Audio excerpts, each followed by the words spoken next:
Hello everyone, welcome to daily facts. तो आप सभी का फिर से वेलकम है मैं इस सीरीज में, जिसमें हमने हिमाचल प्रदेश के आर्ट एंड कल्चर के मोस्ट इंपॉर्टेंट क्वेश्चंस एचएएस और अलाइड से रिलेटेड डिस्कस करने की ये सीरीज शुरुआत की है। तो आज ये लास्ट वीडियो है, इसमें हम बाकी के रिमेनिंग 15 क्वेश्चंस जो है आर्ट एंड कल्चर से वो डिस्कस करेंगे। तो आई होप आपने फर्स्ट 3 वीडियोस भी देख ली होगी, ताकि आप लोगों के पास एक क्वेश्चन बैंक बन जाए आपका आर्ट एंड कल्चर से रिलेटेड एक्स्ट्रा क्वेश्चंस का, जो आपके एग्जाम्स में आ सकते हैं। तो लेट्स स्टार्ट द वीडियो। हमारा 31st क्वेश्चन जो है वो है, which of the following is are correct about the viceregal lodge. तो जो वाइसरेगल लॉज है उसके बारे में स्टेटमेंट पूछी गई है। First, it is in Shimla, which served as the summer residence of the British Viceroy from 1888 से 1946. Second statement, post independence it was served as the Rashtrapati Niwas till 1960, after which it was converted in the Indian Institute of Advanced Studies. क्या ये दोनों सही है, क्या ये दोनों गलत है? ठीक है, तो यहाँ पे both are correct, none of these, इनमें से एक भी करेक्ट नहीं है। तो आपका क्वेश्चन है which of these are correct।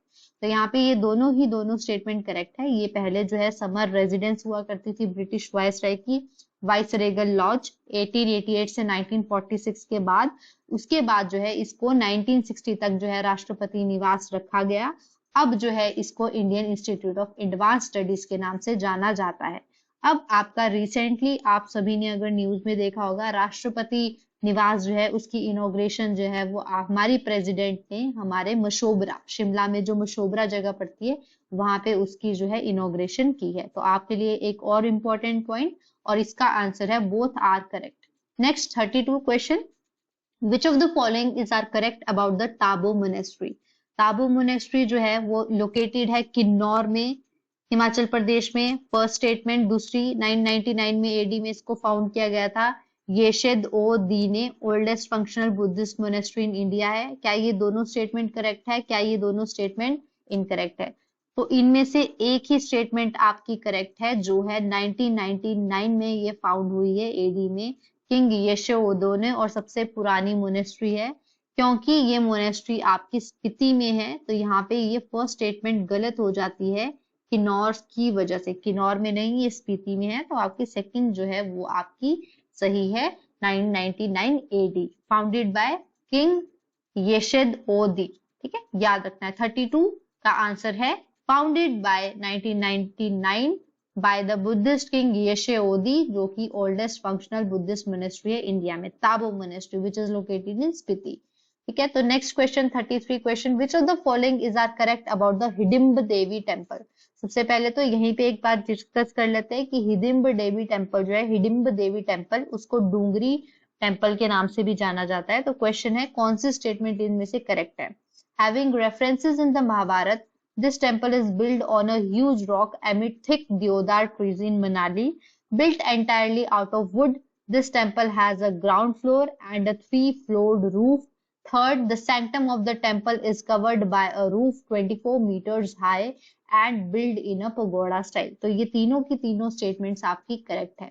First of all, यहाँ पे अगर मैं आपको एक चीज बताऊं, तो आप इसको जो है इन्हीं स्टेटमेंट्स को आप कंपाइल करके भी लिख सकते हैं, अगर आपको लिखने को आ जाता है। Write a short note on Hidimb Devi temple, because allied में ऐसे ही क्वेश्चंस आपके मेंस में पूछे जाते हैं। तो आपके लिए ये तीनों पॉइंट अगर 40 वर्ड्स में आया, तो आप आराम से इसको लिख सकते हो। Hidimba Devi temple is also known as Dhungri Devi temple. ठीक है, ये जो है मनाली में स्थित है, और इसको महाभारत में इसमें रेफरेंसेस है। ये ह्यूज रॉक पे बनाए हैं। ठीक है, एंटायरली जो है वो वुड का बना है, इसमें ग्राउंड फ्लोर है और 3-फ्लोर्ड रूफ है। तो आप ऐसे ऐसे क्वेश्चन जो है इसको जो है शॉर्ट नोट के काइंड ऑफ में भी लिख सकते हैं। हमारा मोटिव यहाँ पे यही है, आप लोगों के लिए डाटा ऐड ऑन करने के लिए, एक्स्ट्रा आपको डाटा प्रोवाइड करने का। तो इसका आंसर है all of these. Next question जो है वो है, which of the following is are correct. 34, कौन सी स्टेटमेंट इनमें से करेक्ट है। First, Masroor rock cut temple जो है वो मोनोलिथिक स्ट्रक्चर्स है, जो कि 2500 foot high natural sandstone rock से कार्व किए गए हैं। सेकेंड स्टेटमेंट है, these Indo Aryan temple of rare antiquity are build in the Nagara style of temple architecture are located in the Chamba district of HP. दोनों ही सही है या दोनों ही गलत है? तो सबसे पहले तो मसरूर रॉक कट टेम्पल, वो जी हाँ मोनोलिथिक स्ट्रक्चर टेम्पल है, but these temples are not located in Chamba. These are located in Kangra. तो इसीलिए हमारा फर्स्ट ऑप्शन जो है वो सही हो जाता है। ओके और मसरूर रॉकेट टेम्पल पे भी आपको क्वेश्चन आ सकता है मेंस में अलाइड का लिखने का कि right a short note on Masroor rocket temple. तो वहां पे भी आपके लिए एक तो हो गया कि मसरूर रॉकेट टेम्पल को एलोरा ऑफ एचपी कहा जाता है, ठीक है। एट द सेम टाइम ये मोनोलिथिक स्ट्रक्चर्स है, नगारा स्टाइल पे टेम्पल्स है, 2500 फुट हाई नेचुरल सैंडस्टॉक पे आपके रॉक पे जो है वो उसमें कार्व किए गए हैं, ठीक है। तो आप यहीं से जो है अपना मेंस का एक आंसर जो है शॉर्ट आंसर बना सकते हैं। तो काइंडली इन क्वेश्चंस को ढंग से देखिए ताकि आप सिर्फ एमसीक्यू प्रीलिम्स के बेसिस पे नहीं, आप यहाँ से मेंस का डाटा भी निकाल सके, ठीक है। Next question 35th question, which of the following is are correct about the Kangra fort. तो फर्स्ट स्टेटमेंट है this forest is fort is the largest fort in the Himalayas and probably the oldest fort in India built out of granite. This fort has witnessed everything from grandeur invasion to evolution. First statement. Second, the fort was conquered by Delhi Sultanate, Mughals and Sikh multiple times because of the architecture of fort is very influenced by their architectural style. Okay, the combination of all these styles have led to the evolution of a unique typology of Kangra art and architecture. क्या ये तीनों statement सही है? Last का option है all of this. तो ये तीनों की तीनों स्टेटमेंट सही है। ये लार्जेस्ट फोर्ट है आपका हिमालयस का और पुराना भी। At the same time Delhi सल्तनत ने भी इसको कंकर किया था, मुगल्स ने भी कंकर किया था एंड सिख ने भी कंकर किया था। तो अगर इसकी जगह आपको डाल दे मुगल्स ओनली, तब वो आपकी स्टेटमेंट जो वो इनकरेक्ट हो जाती है, बिकॉज दिल्ली सल्तनत मुगल्स और सिख हो, ठीक है। रंजीत सिंह, ठीक है, महाराजा रंजीत सिंह, मुगलों में जहांगीर एंड दिल्ली सल्तनत में भी आपके थे आपके मुगल मोहम्मद बिन तुगलक, इन सब ने इनको इन्वेट किया था। तो आपकी ये स्टेटमेंट्स करेक्ट है। तो all of these are correct. 35th answer question का आंसर है ऑल ऑफ दीज। और ये आपका डाटा जो हो गया वो कांगड़ा फोर्ट से रिलेटेड भी हो गया। मतलब फिर से आई रिपीट, आप इसको अगर मेंस में आपका अलाइड में लिखने को आता है तो आप लिख सकते हैं, बिकॉज ज्यादातर अलाइड में ऐसे ही क्वेश्चंस आते हैं, ठीक है। Write a short note on Kangra fort, short note on Masroor temple. तो that is the reason I am telling you again and again कि आप यहाँ से सिर्फ और सिर्फ प्रीलिम्स का डाटा ना याद करते हुए आप यहाँ पे मेंस का डाटा भी जोड़ के इकट्ठा कर सकते हैं। Next 36th question, which of the following is are correct? The Kalka Shimla railway line is a narrow gauge railway in Himachal which covers the total length of 96 km and is a UNESCO World Heritage Site। 2008 में इसको declare किया था। ये railway line जो है वो British ने setup की है 18 स्टेशन के साथ, जिसका यूनिक आर्किटेक्चरल हेरिटेज है। तो ये दोनों स्टेटमेंट सही है या ये दोनों स्टेटमेंट गलत है? क्वेश्चन है which of the following are correct.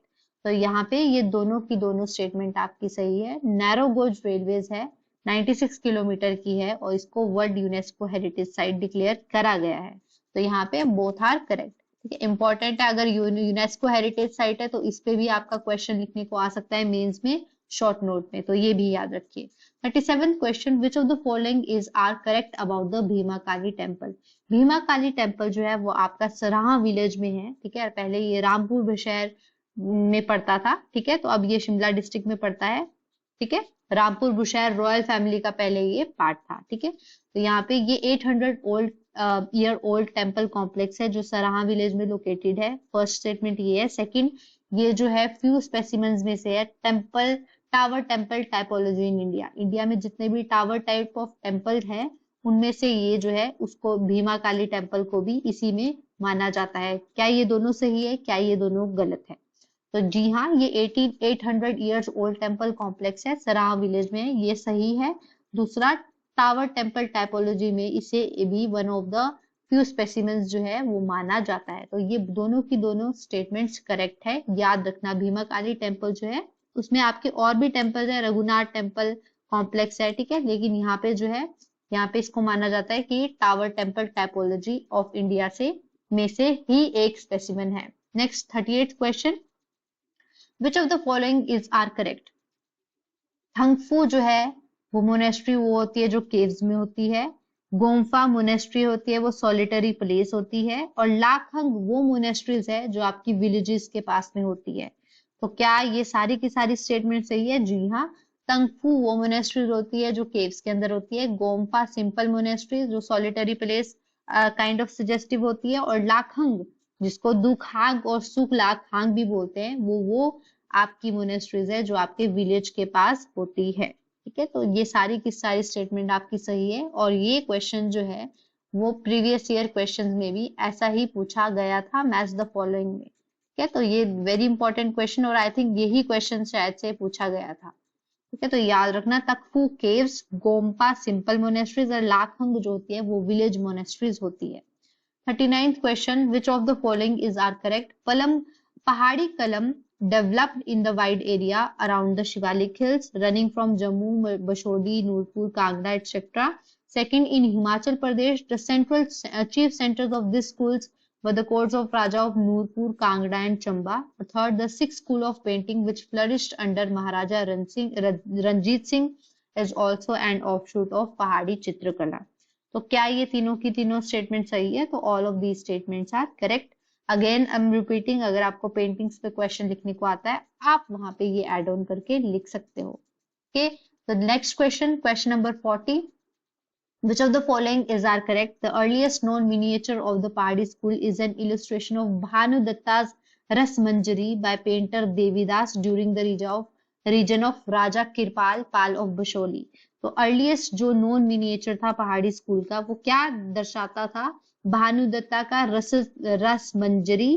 ठीक है, किसने? पेंटर देवीदास ने इसको दर्शाया था। भानुदत्ता की रस मंजरी को पेंटर देवीदास ने दर्शाया था, और यही जो था पहाड़ी स्कूल का अर्लीस्ट मिनिएचर भी माना जाता है, जो राजा किरपाल पाल ऑफ बशोली के टाइम का था। और आप सभी को पता होगा कि अर्लीस्ट जो पेंटिंग्स है वो बशोली को ही माना जाता है, हिमाचल की। हम ऑलरेडी लास्ट जो सीरीज पढ़ चुके हैं, कवर कर चुके हैं, उसमें हमने ये डिटेल में डिस्कस किया हुआ है। Next point, this work produced around 1694, although individualistic and based on folk art, is greatly influenced by the Mughal and Rajasthani school. तो ये जो ऊपर हमने स्टेटमेंट पढ़ी, ये यहाँ पे लिख रखी है कि ये मुगल और राजस्थानी स्कूल से एफिलेटेड है, इन्फ्लुएंस्ड है। दोनों करेक्ट स्टेटमेंट है या दोनों गलत स्टेटमेंट है? तो ये दोनों की दोनों जो स्टेटमेंट्स है वो आपकी करेक्ट है। 1694 के आसपास ये प्रोड्यूस हुई थी। तो यहाँ पे पेंटर देवीदास, जो आपके राजा कृपाल पाल बशोली के टाइम पे थे, उन्होंने भान दत्ता की रस मंजरी को जो है इलुस्ट्रेट किया था, और ये जो है पहाड़ी स्कूल ऑफ पेंटिंग की अर्लीस्ट मिनिएचर मानी जाती है। Very important question, kindly remember. Next important question, 41st, which of the following is are correct? The most important school of painting that flourished during the late 18th century जो है वो Kangra school है, और Kangra school जो है वो आपके prominent आया, उसका चीफ सेंटर जो था वो किसके टाइम पे था? राजा संसार चंद। तो ये दोनों की दोनों स्टेटमेंट सही है या गलत है? तो ये दोनों की दोनों स्टेटमेंट जो है वो आपकी सही है। ठीक है, तो याद रखना, आपका कांगड़ा स्कूल जो था उसके चीफ सेंटर ऑफ पहाड़ी आर्ट जो था वो किसके टाइम पे फेमस हुआ था? महाराजा संसार चंद। और महाराजा संसार हम जैसे कि ऑलरेडी लास्ट के वीडियोस में पढ़ ही चुके हैं, वो बहुत ज्यादा ग्रेट डिवोटी थे आपके लॉर्ड कृष्ण की। तो उनके टाइम पे जो पेंटिंग्स की थीम थी वो लॉर्ड कृष्ण की ही थी। Next 42nd question, which of the following is are correct? Maharaja Sansar Chand was a great lover of art and extend his and has many artists in his employ. He also emerged as the greatest ruler in the western Himalaya state, known for his unique love for art and patronage of artists. क्या ये दोनों statement सही है या दोनों गलत है? तो जी हाँ, हम ऊपर भी देख चुके हैं, महाराजा संसार चंद जो थे वो ग्रेट लवर थे आपके आर्ट के। तो ये both the statements are correct. 43rd question, which of the following is incorrect? Incorrect में ध्यान रखना है, तो यहाँ पे आपको एक चीज ध्यान रखनी है, करेक्ट और इनकरेक्ट का ध्यान रखना है। क्वेश्चन है, स्टेटमेंट्स है, the Kangra style of painting जो थी वो इंडिजिनियस मुगल आर्ट ओनली से डील करती थी। It combines in its what is best in literature, art and music. Keynote of Pahari painting is a feminine grace which is so characteristic of Indian womanhood. और theme of this paintings जो है are inspired by Bhakti movement, Hindi literature and Hindu religion. तो first of all Kangra painting जो है वो सिर्फ और सिर्फ मुगल आर्ट से डील नहीं करती थी। अगर कांगड़ा पेंटिंग के बारे में और डीप में स्टडी करो तो वहां पे गुलेर आर्ट जो थे उसकी ऑफशूट भी थी, आपकी अर्की की ऑफशूट्स भी पाई जाती है। तो यहाँ पे ओनली की वजह से ये आपका इनकरेक्ट है, बाकी स्टेटमेंट जो है वो सारी सही है। तो this is your 43rd question. हमारा second last question of the series है कि which of the following is are correct? Guler style जो है वो फ्लरिश हुआ है राजा गोवर्धन चंद के टाइम पे और प्रकाश चंद के टाइम पे। तो ये करेक्ट स्टेटमेंट करेक्ट है या इनकरेक्ट है? Second, most of the paintings जो है वो राजा गोवर्धन चंद के टाइम पे प्रोड्यूस हुई है और वो जो थे आपके शिवा के डिवोटी थे। और बोथ करेक्ट क्या नन ऑफ दिस? तो सबसे पहली बात, कहीं पे भी हमने पेंटिंग्स में हिमाचल प्रदेश की क्लासेस में ये नहीं पढ़ा है कि कोई भी आपका शिवा से रिलेटेड पेंटिंग करते थे। तो अगर आपको कहीं पे भी किसी भी पेंटिंग वाले क्वेश्चन में ये आ जाएगा कि वो जो पेंटर थे या पैटर्न किंग थे वो आपके शिव लेजेंड को ड्रॉ करते थे, तो वो स्टेटमेंट हमेशा इनकरेक्ट ही होगी। तो उसके अकॉर्डिंग ये स्टेटमेंट इनकरेक्ट है। और गुलेर स्टाइल जो है वो आपके गोवर्धन चंद के टाइम पे ही फ्लरिश हुआ है, प्रकाश चंद के टाइम पे फ्लरिश हुआ है। तो इस हिसाब से आपका करेक्ट ऑप्शन हो गया question number A, option number A. Last question of this series and very important question कि which of the following is are correct? The Pahadi bronze discovered from various parts of Himachal Pradesh as well known for elegance and delightful rendering the contours, or there is a fine blending of Gandhara and Gupta elements in early bronze whereas those of the medieval period depicts art tradition blended with Gandhara, Kashmiri and Pratihara elements। तो गंधारा और गुप्ता से related जो है वो ये question पूछा गया है कि पहाड़ी ब्रॉन्ज जो है वो यहाँ पे डिस्कवर किए गए। जी हाँ, हमारे यहाँ पे ब्रॉन्ज के स्कल्पचर आपको देखने को मिलते हैं चंबा डिस्ट्रिक्ट में। तो यहाँ पे ये दोनों की दोनों करेक्ट स्टेटमेंट्स है, बोथ आर करेक्ट। तो ये हमारी सीरीज थी, हमने यहाँ पे 45 क्वेश्चंस डिस्कस किए हैं।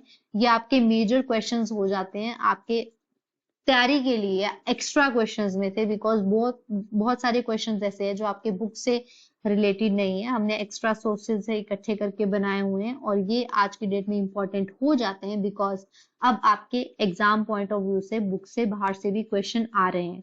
तो काइंडली हमारी ये पूरी सीरीज देखिए, 45 के 45 क्वेश्चंस आपको यहाँ से, आप प्रीलिम्स का डाटा तो मिलेगा ही मिलेगा बट आप यहाँ से पूरे का पूरा क्वेश्चन उठा के आप मेंस का short answer note kind of एक क्वेश्चन का आंसर भी लिख सकते हैं। तो kindly like, subscribe and share our video अगर आपको ये वीडियो पसंद आई हो, और आप प्लीज हमारी ये पीडीएफ जो है हमारे डेली फैक्ट्स टेलीग्राम चैनल से जाके डाउनलोड भी कर सकते हैं। Thank you for watching this series.